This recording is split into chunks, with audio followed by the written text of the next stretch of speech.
76મા પ્રજાસત્તાક પર્વની સૌને ખૂબ ખૂબ હાર્દિક શુભકામના। ભારતની આઝાદી માટે જીવન સમર્પિત કરનારા સૌ સ્વાતંત્ર્ય વીરો અને બંધારણના નિર્માતાઓને સત વંદન। આવો આપણે સૌ સંવિધાનના ઉચ્ચ મૂલ્યો પ્રત્યે સમર્પિત રહીને વિકસિત ભારતના નિર્માણના ભગીરથ પુરુષાર્થમાં જોડાઈએ।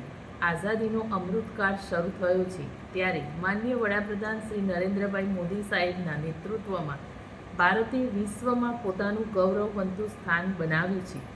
આપણે સૌ એક થઈને સહિયારા પ્રયાસો અને સમરસતાથી ભારતને વિકસિત દેશોની હરોળમાં શિખર સ્થાને પહોંચાડીએ।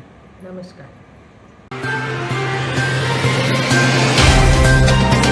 तो व्हाट्सएप, ट्विटर, फेसबुक, इंस्टा जहाँ भी आपका अकाउंट है, इसे शेयर बटन के द्वारा वहाँ पर शेयर करें।